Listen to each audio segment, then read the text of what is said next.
that was the major concern at that time. So this is the situation that was pointed out way back during the joint presentation of the House and the Senate by Netanyahu. I think if he just changed his registration, I'd love it if he'd run for president of the United States. He's the kind of guy we need. And when he made the statement at that time. Senator from Oklahoma. Well, Mr. President, it's been a long day. We've heard about everything that can be heard from a lot of different people, and I've come to some conclusions that there are some things that are incontrovertible here after hearing both sides debate all day long. And there are 6 things that we should be looking at, and I'll just real quickly summarize these. I think it's kind of a good wrap-up. There are 6 things. First of all, this deal rewards and legitimizes Iran for violating international laws and for in treaties and United Nations Security Council resolutions. I said rewards and legitimizes. The second thing it does is it rewards Iran with the $100 billion. You've heard it today. That could be a floating figure. We're not sure just how much it is. But we do know this, what they do with their money, and that is expand its influence with terrorist organizations. The third thing, it places the Middle East on the brink of a new arms race. And this is something that we've heard from others for quite some time. And now we already have some countries coming forward with what their intentions are. The fourth thing, it fails to dismantle Iran's enrichment infrastructure. That's been stated by a lot of people. No one really is denying that. And fifth, it places no restrictions on Iran's ballistic missile program. You got to keep in mind, we've been talking about bombs all day, but you got to deliver the bombs to make them effective, and that's when the missile programs come into play. And then sixth, and I think it's most important, and that is there is no, in my opinion, no verification at all. And I'd like to kind of summarize that real quickly. The fact that it rewards and legitimizes Iran's violation. Keep in mind, they have violated almost every international law or treaty or United Nations Security Council, the Treaty on Non-Proliferation of Nuclear Weapons, for developing nuclear weapons. They have violated that. The International Covenant on Civil and Political Rights, that has to do with freedom of expression, freedom of religion, freedom of discrimination, and freedom from torture. They have violated that. The International Convention on Taking of Hostages, as several people have mentioned today, like the junior senator from Georgia. He asked, what about the 4 hostages that are over there? I would carry it one step further. One of them was an FBI agent named Robert Levinson.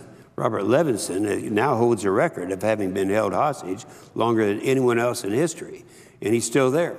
He's still there at a time that we are in this process. And the resolutions on the access to nuclear facilities, they have violated that. I think everyone knows that. Iran's shown from time to time they can't be trusted. And the Director General of the IAEA has said that Iran has consistently failed to provide information or access needed to allay the IAEA's concerns about weapons potential. So that's the first. The second thing, the rewards the world's leading sponsor of terrorists. And we're talking about the United States does not normally negotiate with terrorists. This is something I've heard for many, many years, as long as I've been here, until now. And Iran remains the world's leading state sponsor of terrorism. We've heard it all day today. And according to the State Department's 2009 country reports on terrorism, they have provided training and weapons to the Taliban fighting our forces in Afghanistan. The Iranian IEDs have killed U.S. troops in Iraq. They've paid the Taliban in Afghanistan to kill U.S. troops. Iran supports Hamas in Palestine, Hezbollah in Lebanon, Assad in Syria.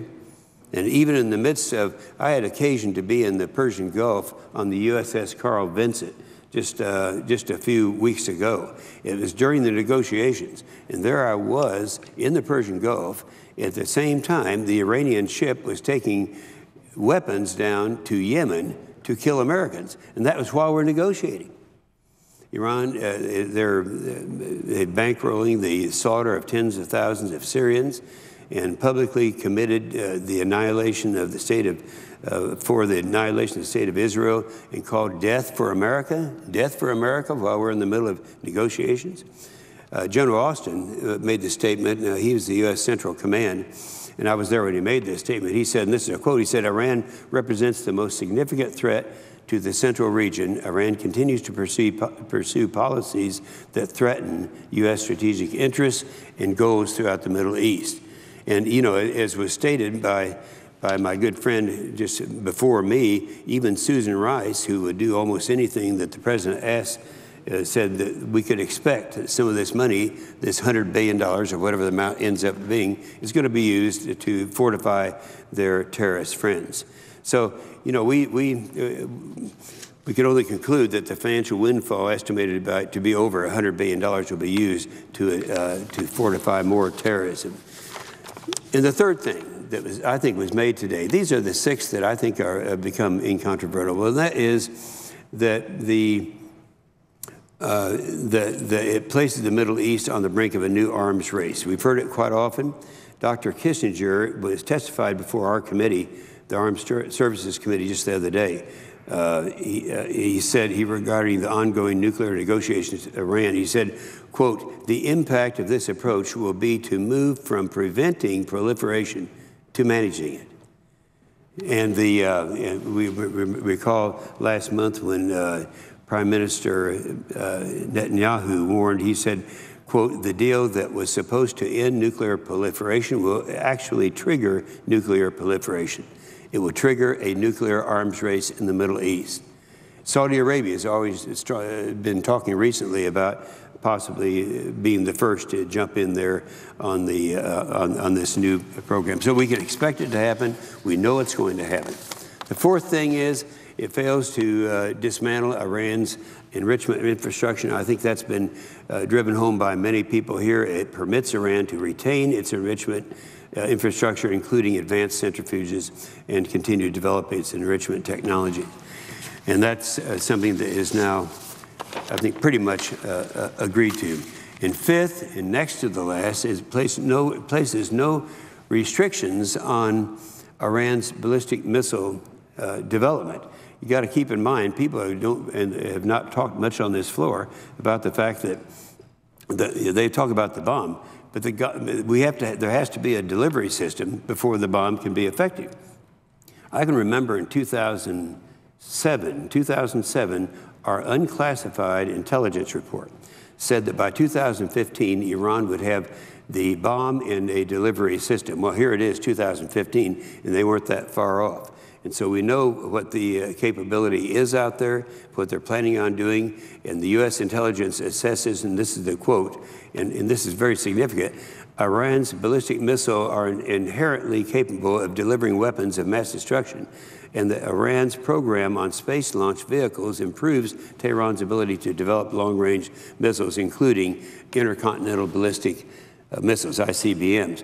And that one thing no one has mentioned on this thing is that we made an arrangement in the previous administration, knowing that Iran was going to have this capability.